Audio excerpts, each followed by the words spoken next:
Hello students, आज की video में आपका स्वागत है। कक्षा 10 की गणित की प्रश्नावली 2.2 का ये पहला क्वेश्चन है। तो आइए इसे पढ़ते हैं। निम्न द्विघात बहुपद के शून्य ज्ञात कीजिए और शून्यकों तथा गुणांकों के बीच संबंध की सत्यता की जांच कीजिए। तो इसमें हमारे कई पार्ट दिए हुए हैं, तो उसमें से मैंने ये पहला वाला पार्ट नोटबुक पे नोट कर लिया है। तो अब इसे हम सॉल्व करेंगे। तो देखिए इसे कैसे सोल्व करना है। देखिए प्रश्न में आपको कहा गया है कि यहाँ पर एक हमें बहुपद दिया है और उसके हमें पहले शून्य निकालने हैं। उसके बाद क्या करना है, शून्यकों और गुणांकों के बीच संबंध की सत्यता की जांच करनी है। तो इसके लिए हम क्या करते हैं, सबसे पहले जो भी बहुपद हमें दिया गया है उसे हमें यहाँ पर नोटबुक पर उतार लेना है। तो देखिए ये मैंने यहाँ पर इसको नोट कर लिया है। अब आपको क्या करना है, इस बहुपद के शून्य ज्ञात करने हैं। क्या ज्ञात करने हैं? शून्य। तो शून्य ज्ञात करने के लिए सबसे पहले हमें क्या करना होता है, इस बहुपद की लास्ट संख्या जिसे हम अचर संख्या कहते हैं उसकी गुणा इसके फर्स्ट वाले भाग यानी फर्स्ट संख्या से करना है, जो कि x की घात 2 का गुणांक होता है। लेकिन यहाँ पे आप देखोगे तो यहाँ पर हमें कोई भी संख्या दिखाई नहीं दे रही है। तो ऐसी कंडीशन में क्या इसका गुणांक होता है? तो बिल्कुल होता है। जब आपको कोई भी गुणांक यहाँ ना दिखाई दे तो उसका गुणांक 1 माना जाता है। तो अब यहाँ पर हमारा जो गुणांक है वो है 1। ठीक है। तो अब इसे सोल्व करने के लिए पहले हमने क्या काम करना है, इस 8 की गुणा लास्ट वाली संख्या की गुणा इस x की घात 2 के गुणांक से करनी होगी, जो कि क्या है 1 है। तो हम 8 की गुणा 1 से करेंगे तो ये क्या हो जाएगा, 8 एकम 8। और इस तरीके से एक संख्या में प्राप्त हो जाती है गुणा करने के बाद 8। इसे आपको एक अलग पेज पर रफ कॉपी पर नोट कर लेना है इस तरीके से। अब देखिए इसके बाद क्या करना है, जो चीज़ मैं अब बताने जा रहा हूँ ये बहुत महत्वपूर्ण है। तो इसमें हमें ये संख्या जो आई है इसके हमें गुणनखंड करने हैं, 2 गुणनखंड करने हैं। कहने का मतलब ये है कि 2 संख्या ऐसी प्राप्त करनी है कि गुणा करें तो 8 आ जाए। ठीक है। और यदि उन्हीं संख्याओं को जोड़ें या फिर घटाएं तो इस बहुपद में जो बीच वाले पद में संख्या लिखी है वो प्राप्त हो जाए। कहने का मतलब ये है हमें 2 गुणनखंड चाहिए कि गुणा करें तो 8 आ जाए या फिर उन्हें जोड़ें या फिर घटाएं तो हमें क्या प्राप्त हो, 2। ठीक है। तो इसके लिए हम क्या करेंगे, सबसे पहले इस संख्या को 2 से डिवाइड करते हैं।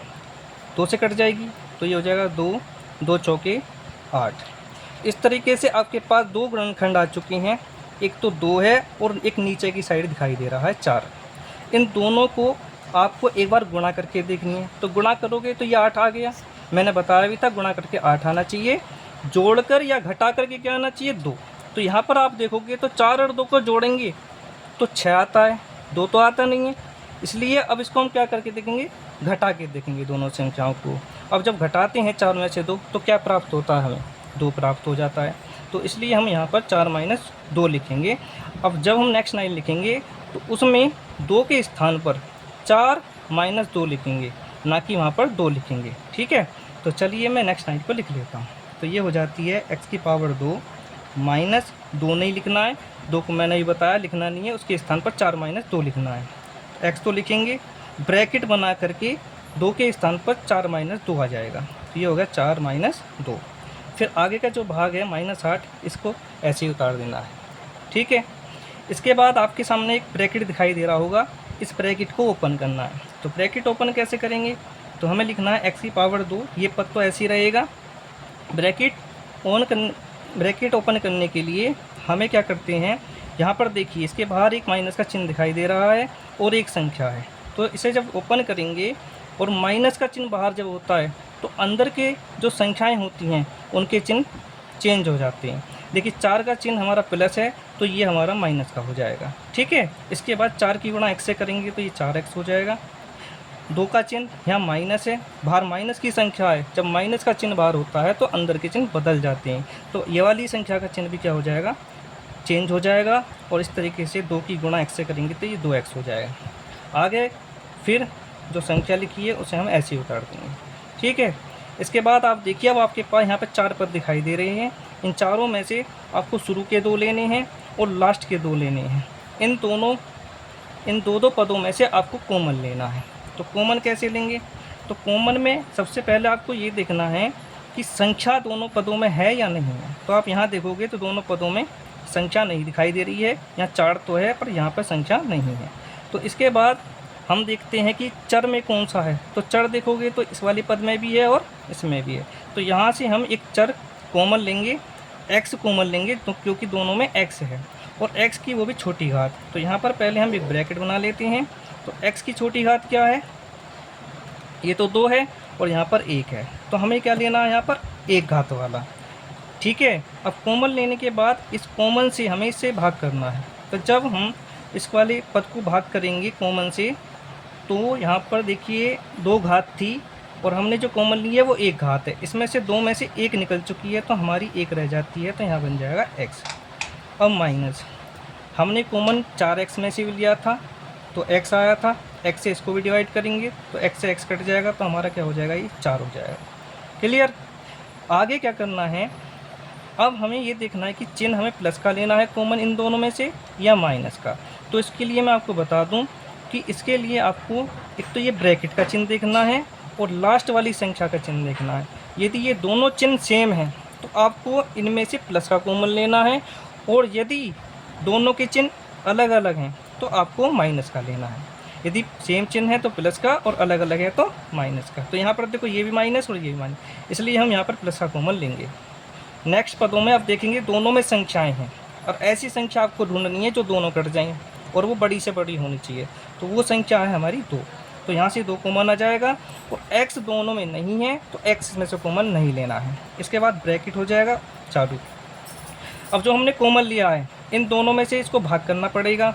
तो हमने प्लस का कॉमन लिया है इसलिए दोनों के चिन्ह चेंज नहीं होंगे। तो 2 से 2 को डिवाइड करेंगे तो ये हमारा x हो जाएगा और 2 से जब 8 को करेंगे तो ये 4 हो जाएगा। और यहाँ पर जो चिन्ह आएगा वो माइनस का ही आएगा क्योंकि यहाँ पर हमने प्लस का कॉमन लिया हुआ है। इसके बाद देखिए आपके पास फिर से 2 पद प्राप्त हो गए, एक पद ये है और एक पद ये है। इन दोनों में से क्या कॉमन है? यहाँ देखोगे तो ब्रैकेट दोनों सेम है तो यहाँ से हम x - 4 कॉमन ले सकते हैं और हमारा अगले ब्रैकेट में जो बचेगा देखो कॉमन लेते हैं तो इन्हें भाग भी करते हैं। इस वाले में से कॉमन लिया था x - 4, तो x - 4 से x - 4 कैंसिल हो गया तो अगले ब्रैकेट में x बच गया। अब इसमें से भी कॉमन लिया था, इसको हम कॉमन से भाग करेंगे तो x - 4 से इसे भाग करेंगे तो फिर से क्या बच जाएगा? 2 प्लस का 2। इस तरीके से ये हमारे गुणनखंड हो चुके हैं। लेकिन इस प्रश्न में हमसे पूछा है शून्यक। तो शून्यक ज्ञात करने के लिए करते हैं, ये दोनों जो गुणनखंड आए हैं इन्हें एक बार इसको 0 के बराबर रख देंगे और एक बार इसे 0 के बराबर रख देंगे। तो चलिए करते हैं। तो यहाँ लिख लेंगे हम शून्यकों के लिए। शून्यकों के लिए क्या करना होता है? एक बार इसे 0 के बराबर रखोगे और एक बार इसको 0 के बराबर रखोगे। तो ऐसे रख लिया तो ये हो जाएगा x बराबर 4, क्योंकि जब ये यहाँ से पक्षांतर होकर सीधी तरफ आएगा तो ये प्लस का हो जाएगा। यहाँ से x बराबर ये वाली वैल्यू इधर जा करके माइनस की हो जाएगी, यानी 0 - 2। ठीक है, तो ये हो जाएगा x बराबर -2। तो इस प्रकार से हमारी 2 वैल्यू आ चुकी हैं x की, x बराबर 4 और x बराबर -2। यही जो x की वैल्यू आई हैं यही हमारे हैं शून्यक। ठीक है, तो इस बहुपद के 2 शून्यक आ चुके हैं, एक तो है x बराबर 4 और एक है x बराबर -2। ठीक है, आगे पूछा है शून्यक और गुणांकों के बीच संबंध की सत्यता की जांच कीजिए। तो शून्यक और गुणांकों में संबंध होता है, वो क्या होता है मैं यहाँ लिख देता हूँ। तो यहाँ लिखते हैं सत्यता की जांच, सत्यता की जांच।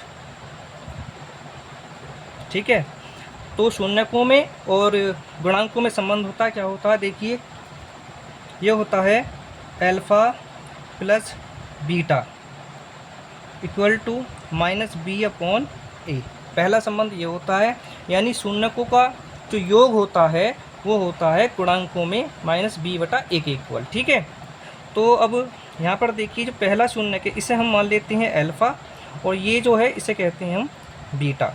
तो अल्फ़ा के स्थान पर आप अल्फ़ा का मान रखेंगे 4 रख दिया और बीटा के स्थान पर हम बीटा का रखेंगे, ये है -2। और यहाँ पर आप देखोगे तो दोनों क्या हो रहे थे? जुड़ रहे थे, इसलिए हमने यहाँ पे प्लस का चिन्ह लगा दिया। और 2 चिन्ह कभी भी एक साथ नहीं लिखे जाएंगे, इसलिए हम यहाँ पर ब्रैकेट लगा देते हैं। बराबर माइनस का चिन्ह है, माइनस लगाएंगे। अब b क्या होता है देखो, बहुपद के अंदर जो x की घात 2 का गुणांक होता है वो तो a कहलाता है, और x का गुणांक जो होता है वो b कहलाता है, और जो अचर संख्या होती है उसे हम कहते हैं c। तो इस प्रकार से यदि b ढूंढें तो इसके अंदर x का गुणांक जो है वो हमारा b है। ठीक है, तो b की जगह हम क्या लिख देंगे, -2, क्योंकि x का गुणांक है तो हमने यहाँ पर लिख दिया -2 अपॉन इसकी जगह क्या है, और a की जगह क्या आएगा, देखो x की घात 2 का जो गुणांक होगा यहाँ पर क्या है, कुछ नहीं लिखा है तो 1 माना जाता है, तो ये हो गया 1। अब दोनों पार्टों को सोल्व कर लेते हैं, तो ये हो जाएगा 4, यहाँ प्लस की संख्या है, अंदर ब्रैकेट का चिन्ह चेंज नहीं हो सकता, इसलिए -2 बराबर, यहाँ माइनस का चिन्ह है बाहर तो अंदर की संख्या का चिन्ह चेंज हो जाएगा, ये प्लस का हो जाएगा इस तरीके से। अब 4 में से 2 माइनस करेंगे तो कितना हो जाएगा, 2, तो 2 बराबर 2। इस तरीके से पहली जांच तो हो चुकी है। अब हम दूसरी चीज़ देखते हैं, दोनों शून्यकों की गुणा, इनका जो गुणनफल होता है वो होता है c/a। ठीक है, तो अल्फ़ा का मान क्या था, ये रहा, अल्फ़ा होता हमारा 4, बीटा कर रहा है गुणा, और बीटा का मान -2 है, तो यहाँ पर हम -2 लिखेंगे बराबर, c कितना है, c होता है अचर संख्या बहुपद के अंदर, तो ये क्या है -8, चिन्ह सहित आपको लिखनी होगी। इसके बाद a का मान, a कितना है यहाँ पर आप देखोगे तो ये 1 है, तो a की वैल्यू हमारी 1 आ गई। अब दोनों को सोल्व कर लेते हैं, 4 दूनी 8, और यहाँ पर plus minus minus equal to, जब इसको डिवाइड करेंगे इससे तो ये -8 हो जाएगा। इस प्रकार से हमारी सत्यता की जांच हो जाती है। तो अब ये आपको क्वेश्चन समझ में आ गया होगा। तो अब यदि आपको मेरी वीडियो अच्छी लगती है, आपको समझ में आती है, तो अपने दोस्तों को और गांव के उन छोटे छोटे बच्चों को भी शेयर करें जिन्हें इसकी आवश्यकता है, और चैनल को सब्सक्राइब कर लीजिए ताकि, और बेल आइकन को प्रेस कर दीजिए ताकि कोई भी वीडियो अपलोड करूं तो उसका नोटिफिकेशन आप तक पहुंच जाए। तो नेक्स्ट वीडियो में फिर मिलते हैं। Thank you for watching this video.